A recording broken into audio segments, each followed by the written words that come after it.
How to enable Clipboard History in Windows 11. This tutorial shows you how to turn it on so you can access everything you've copied recently.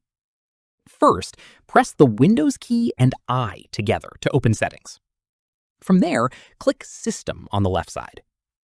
After that, scroll down and click Clipboard. Following this, you'll see a toggle at the top labeled Clipboard History. At this point, click the toggle to turn it on.